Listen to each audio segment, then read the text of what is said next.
Chapter 6. Tempestuous.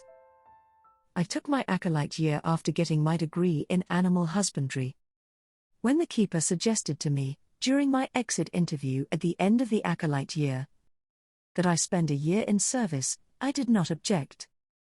I had no doubts that it was inspiration that sent me to El Paso. This gave me the chance to understand other cultures in a way that my college. The 4 years I spent in New Zealand were an idyllic pastoral time. But I saw want and need from a new light once I worked serving the poor in Texas. As an Estolian, my needs are always met, making it difficult to grasp what a person might do to secure food for his family, or medicine for a sick child. Seeing poverty, really seeing it, changed the man I was, and the man I would end up being. Working with the poor changed my trajectory in life irrevocably. I moved to Hallows End and worked with a small team of like-minded individuals to combat poverty and hunger. We worked to find a solution to the biggest shortage on our beleaguered planet, a shortage of hope. Carlyle Beaverton, Inscrito. Once they were alone, they dismounted. He winced slightly when his leg gave a twinge. Anastasia led him to a series of boulders that were the perfect size and location for watching the sunrise. Once they were seated, Anastasia leaned against him. The feel of her soft flesh against his, the tingle of her magical touch, tested his endurance. Eduardo had given his word to Xavier that he would not kiss her. Additionally, he was inhibited by the presence of Jamal.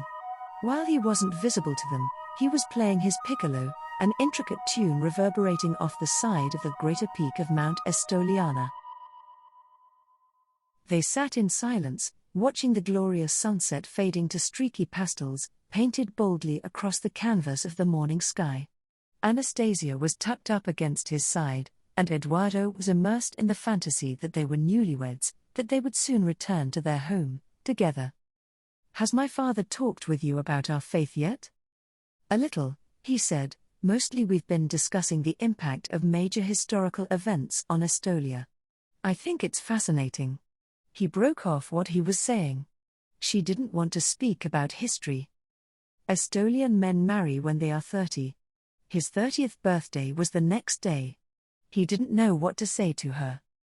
"Eduardo?"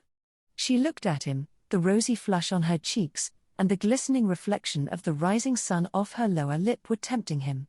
He didn't just want to kiss her, he wanted to feel the warmth of her body taking him in, becoming one with him. To keep from breaking his word, he crushed her close in an embrace, his lips on her hair. Surely this was not violating the spirit of his promise? "Are you really 30 tomorrow?" The sweet trill of Jamal's piccolo soaring in a complex crescendo swirled around them, providing him with a much-needed anchor. "Yes, Anastasia. Do you know why I glowed when you met me?" "You still do." She scooted even closer to him, slipping her right arm around his waist. "You see my aura," she told him. While she spoke, the sun breasted the shoulder of Mount Zacharias, and for just a second the palace itself seemed to have the same beautiful glow as Anastasia. After the almost intolerable beauty of the sunrise, he was reluctant to speak. What does it mean? He didn't really want to ask. They were effectively alone, with Jamal out of sight, the first time they'd ever been alone. He wanted to touch her chin, tilt her head upward so she'd be at the perfect height for him to kiss her, and after that.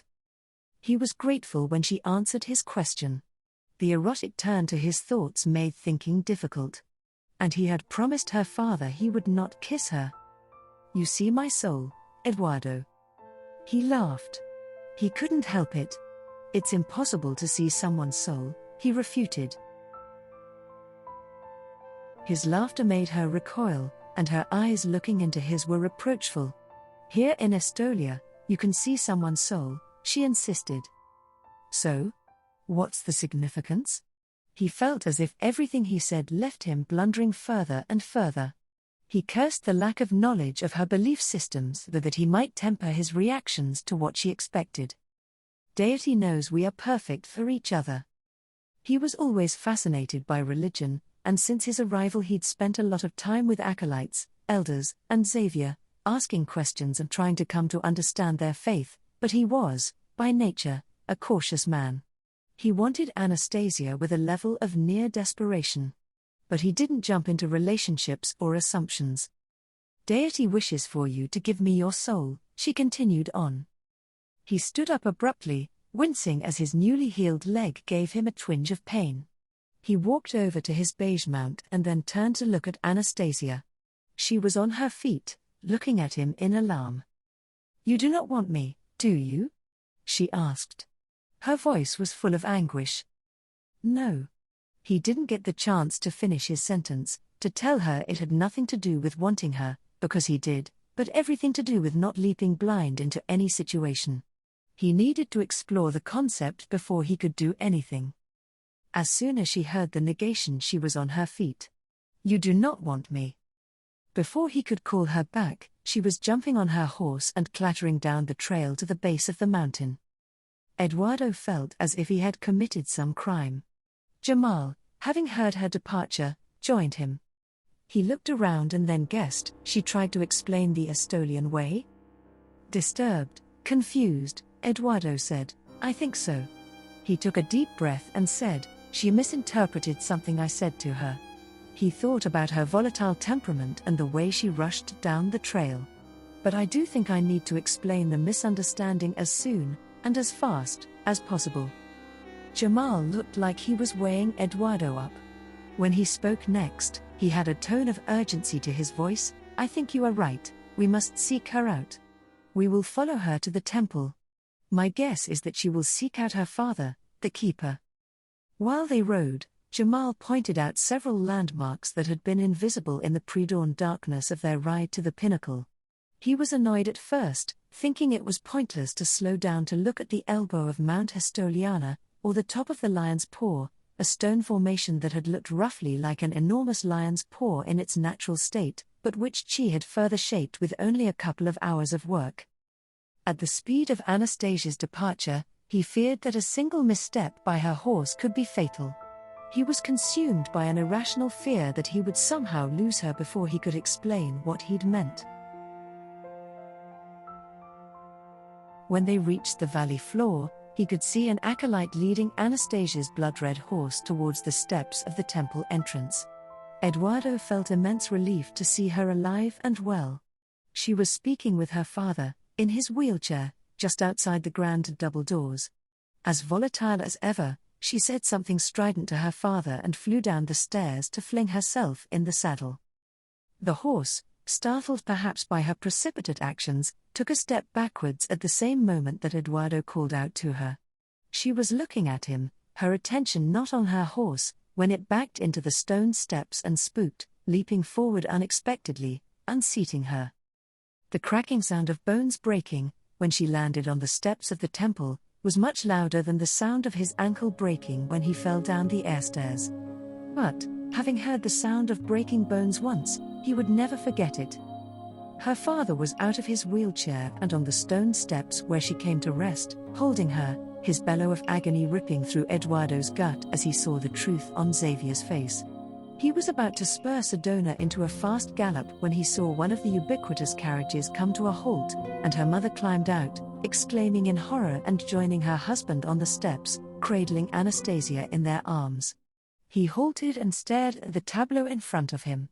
Nothing would ever be right in his world again. The clock tower chimed, bringing him back to his office in Alabama. 1989. Away from the pain of his memories. It was almost time for the final class of the day. While he gathered his papers, he reflected on how that summer ended. He couldn't write the history of Estolia. He gave his research notes to Xavier. Jamal or someone else would write it. All he wanted was to go home and forget he ever came to Estolia. He couldn't forget Anastasia. She was with him at night, in his dreams. He clung to the message Xavier passed on, her final words, for him, that she would wait for him in their horizon. He could only hope it was true. His future had stretched before him like a barren, pointless wasteland as he flew back to his home in Alabama. Over the years, equilibrium helped him to go on, alone. When a teaching position opened at Fresco University, with radical views and revolutionary ways of teaching, he left Collings. Since then, he spent the years touching students' lives, sharing his knowledge of world religions, and waiting for that time he would move on to Torreisen, to Anastasia's waiting arms.